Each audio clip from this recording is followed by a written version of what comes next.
declared, the last of the words being the lamps are going out all over Europe. We will not see them lit again in our lifetime.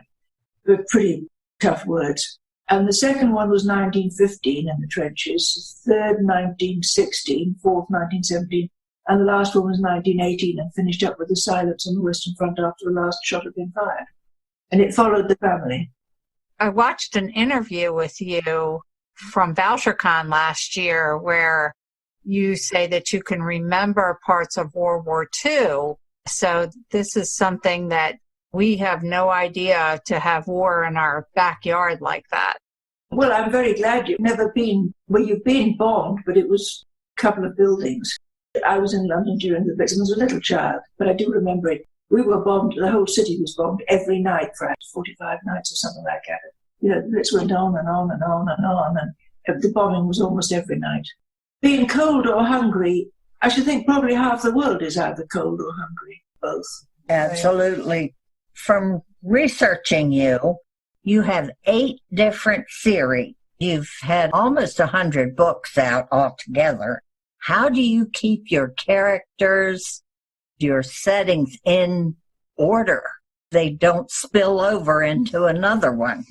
This is a good question, and I think the answer is because I'm totally wherever the current story is, and all other stories don't exist whilst I'm in this one. Then when this one's finished, it'll be put away somewhere, and I'll move to the next one. At the moment, I'm totally in 1934, Night of the Long Knives, Rise of Hitler. No other place exists, which is why it's going to be terribly difficult if they send me back the last Daniel, which is 1912, and say, well, please rewrite this or rewrite that. It's the most painful thing to be jerked out of the people and the time that you're dealing with, be put into other people who are quite different and dealing with a different time. It's about concentration, I think. And I get very caught up in the emotion. I can remember tears running down my face in one of the World War I scenes when, at the very end, he was putting a marker on the grave of a man he knew. And I thought, you idiot woman, he's a creation of your own mind. You know he's not dead, actually. What are you crying for? And the answer is really, I'm crying for all the young men for whom it was true. I've walked one or two of the graveyards, and it's hardly bearable. I came across, actually quite by accident, when I was walking one of the graveyards in research for this, the grave of the youngest known British soldier to be killed. He was 12. Oh, my goodness. Yeah. And they were volunteers, of course. Nobody conscripted somebody who was 12. They just lied about their ages. And yeah, apparently that happened quite a bit, people that wanted to serve. Yes. Quite a few of them were American. There's a lovely story of one young man who was an American, and he was too small to get into any of the regiments, even the Bantam Regiment, which was for very small men. But he joined up, and he lied about various things. He managed to serve out the whole war with distinction. He was so determined to serve that he tried regiment after regiment until he found somebody who was desperate enough to take him. That would be an interesting story to write. Well, it would only be if he had certain conflicts. If you don't have conflict, you really don't have a story. But an interesting biography, and I think it has been written. For example, somebody who was brave enough to sacrifice for another country, for a principle, not just, my country, my country. This is a battle that needs to be fought. I will fight it. Well, obviously, wartime is very near and dear to your psyche. The essence of all good story is conflict of some sort. You should have external conflict, but you've got to have some internal conflict. If there isn't any, there is no story. Nothing to overcome, nothing to grow. If you end up where you started, it wasn't a good story. If you had your choice, if you had your favorite time period to write about, which one would it be? I'm pretty stuck in the 1930s. It's not so long ago. It'll be just about my mother's generation. And they, of course, had lived through 2 wars. Well, they did live through 2 wars. I mean, I was born in 1938.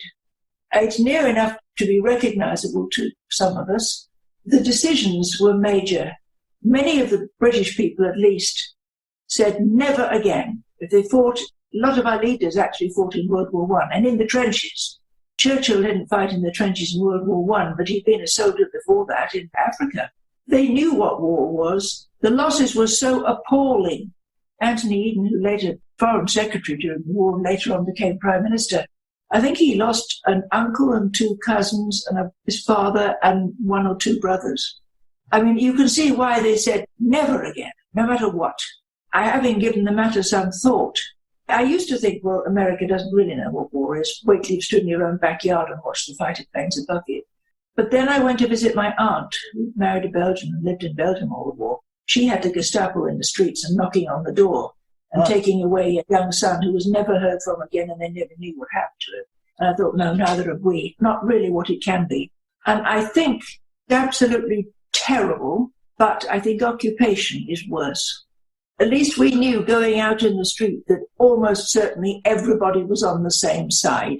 Everybody, when you go out in the street, will help you.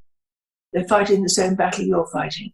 In that interview that I watched from you from VoucherCon, you talked about the fact that there's some parallels between now and the time period you're writing about in the 30s, with kind of a motto of how could things get worse. Can you talk a little bit about that and explain what you mean by that?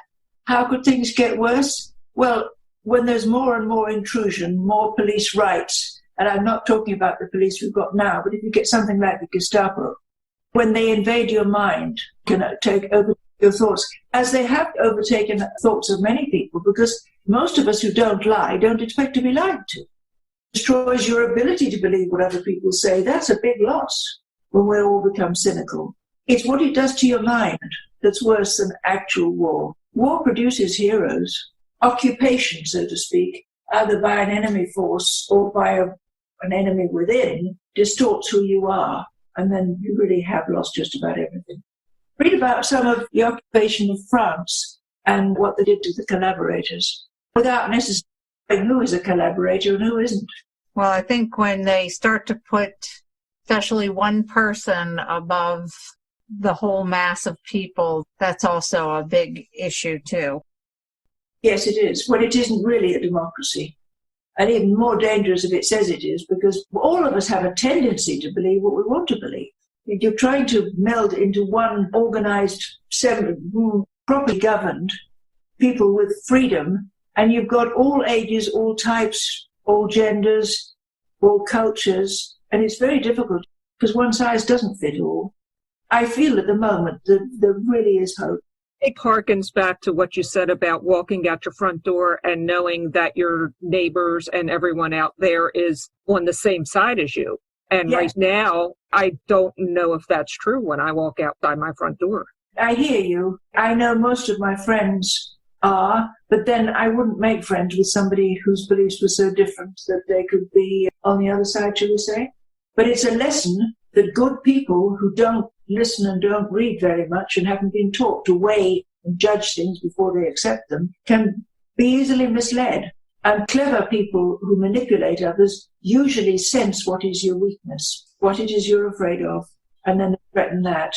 You say, well, I would stand up against so-and-so, maybe, but if they said, I'll take your mother or your child or whatever, and you wouldn't believe what I'll do to them, you might find you'd do most things. I lived through the Blitz, but I don't think it ever did anything to me that was very serious because I was born 8 months before the war. I can remember being got up every night, but principally I remember being cold and being hungry. But my parents never showed fear, so I didn't feel fear. I was very lucky. We have to try and put ourselves in other people's places, and it's very hard if you want to think that your country is right. But I don't think my country is better than other countries. It's more familiar to me, but I know perfectly well we've done some awful things as well as some very good things. And I think that's true of every country. But the need to be right sometimes forces you into supporting things that you wouldn't if you took a cooler look at it. I think patriotism is doing something for the good of your country, not thinking your country's always right. To lighten things up a little bit more, do you get to travel to the places you write about? I did a story set in Byzantium when it was the Byzantine Empire, 1250-something. And I went to Constantinople 2 or 3 times, and I loved that. And I did go and walk some of the battlefields and graveyards and trenches and so forth for the World War I. But mostly, I'm afraid, I'm in Southern California and I'm spoiled rotten. It took me about 1 day to get myself acclimatized. Take a lifetime to get me used to anything else. I like it here. I work hard, but I'm sitting in my dining room table looking out of the windows of the dining room and of the patio next door, and I'm watching the wind very slightly stirring the bamboo leaves. And, the blue sky behind me, I'm happy where I am. I really am. You see, the thing with historical stuff, you can't go back in time. You can only see it as it is today. It's more helpful to look at photographs, if they exist, of how it was in the time you're writing. Especially when I was involved in World War I or II, World War II particularly, they were bombed to smithereens. London's nothing like it was before the war. My mother told me about walking down the street where I was born with me in a pram, and she met another woman, had a baby in a pram, and they talked a bit, and the other woman went to her house, and my mother went home, and that other woman's house was just a hole in the ground the next day. I was too young to be affected by it deeply, I think, except maybe I'm a bit more serious than I would have been otherwise, but I don't regret that. I might just the same, whatever. I was 8 when I was left my family, but that was for health reasons, not for the war. It's amazing how we survive. The scars are perhaps what teach us to be compassionate towards others. We've been there. Can't imagine what somebody else is feeling.